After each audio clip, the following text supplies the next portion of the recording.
There are moments when you sit alone and reflect on yourself over the past few days. I believe you've experienced something like this. Hitting snooze for a few more minutes, opening your phone just for a second, and suddenly an hour is gone. Saying you'll start taking things seriously tomorrow, but 2 weeks pass. Knowing exactly what needs to be done, yet choosing the easier task first.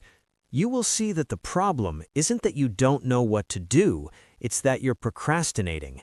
What weighs on you isn't that the work is too hard, it's that you know you could do better, but you haven't.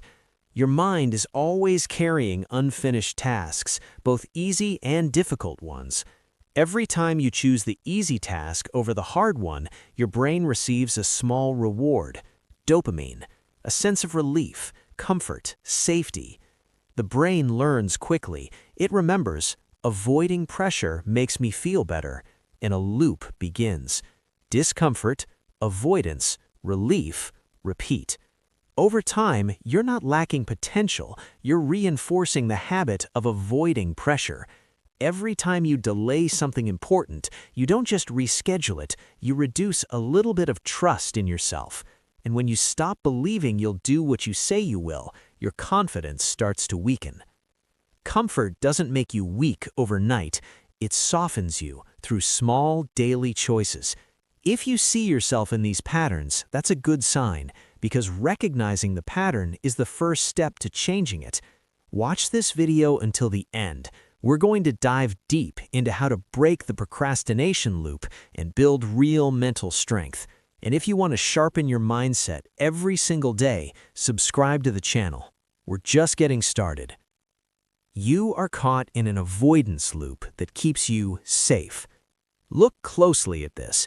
You don't procrastinate because you're lazy. You procrastinate because you want to avoid discomfort. When an important task appears, a difficult phone call, a big project, a major decision, your body reacts before you even think. Your heart rate rises slightly. A sense of tension appears. That's your amygdala, the brain's alarm center, activating danger mode.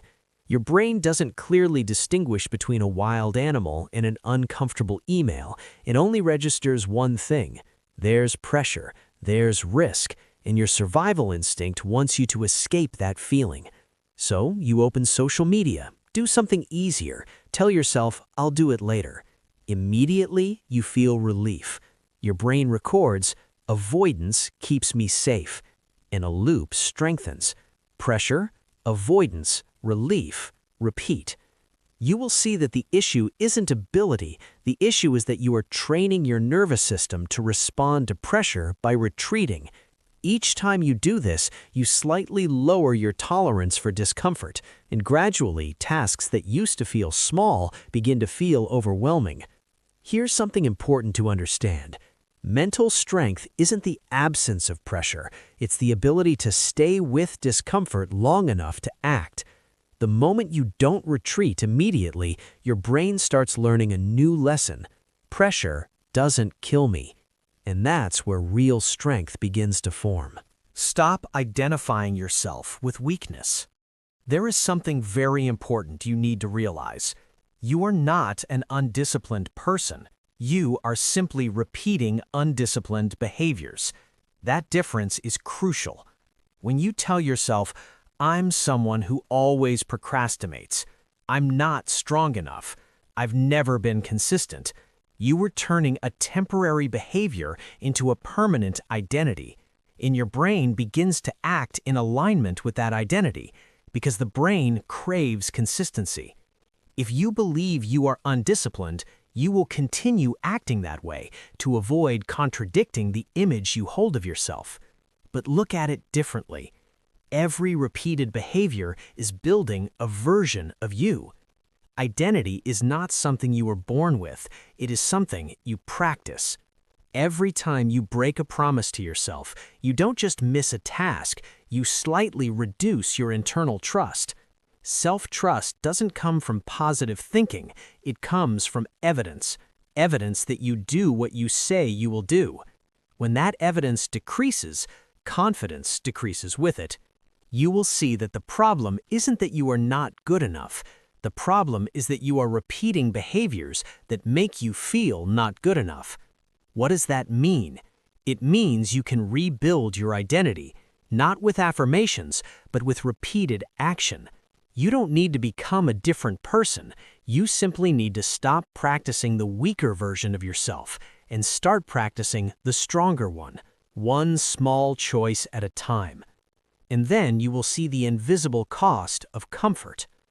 You might think you just missed a day, just one workout, just one unfinished task, just one delay. But you will see that the cost is not in the action itself. The cost is in the message you send to yourself. Every time you say tomorrow, your brain records something. My promises aren't that important. When that message repeats enough times, your internal trust begins to decline. And when trust declines, confidence follows. That's why many people feel anxious even when they're not busy, because deep down, they know there are things they are avoiding. Pressure doesn't come from workload, it comes from decisions not yet made. Comfort doesn't destroy you in one day, it softens you over time. You begin doubting your ability, you lower your standards, you start accepting mediocrity is normal. And the most dangerous part is that it happens quietly. You don't feel yourself getting weaker, you just feel less decisive, less confident, less willing to face discomfort. Your brain evaluates you based on repeated behavior. If the repeated behavior is avoidance, your nervous system learns that you are unreliable. If the repeated behavior is action, your nervous system learns that you can handle pressure. The difference between those two versions of you is not talent, it is the small daily choices you make. You need to train with deliberate pressure, rebuilding through small actions.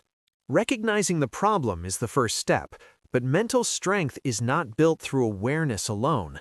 It is built through repeated action backed by firm commitment. You don't need to change your entire life in one day.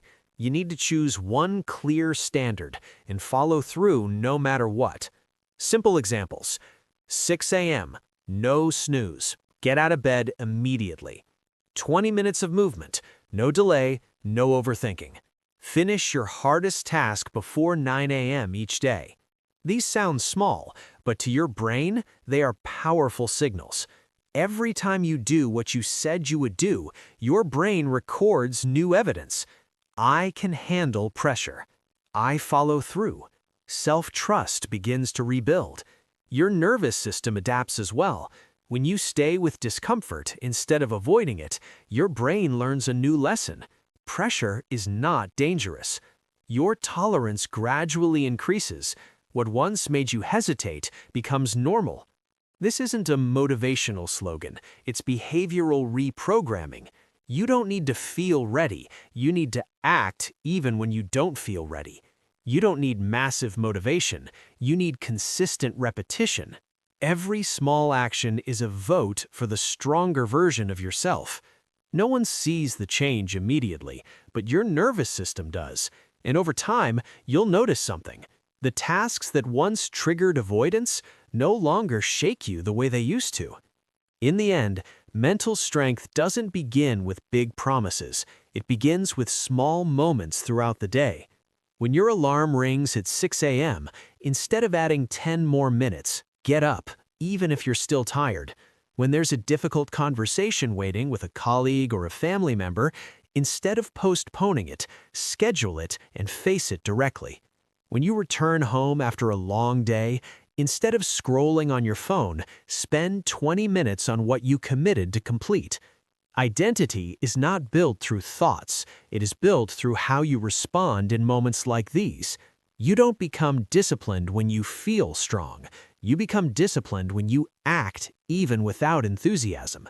And every time you do what you decided to do, your brain logs new evidence.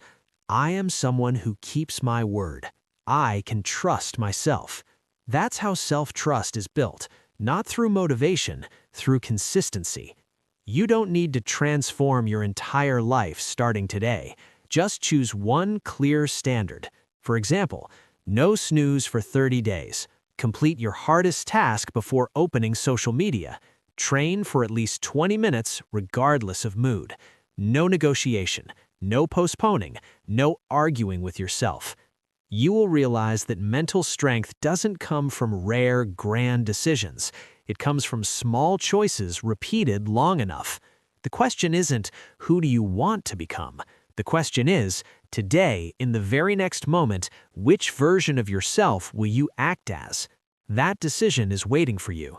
Comment below, I commit to take action, so tomorrow I can see hands raised in determination to change.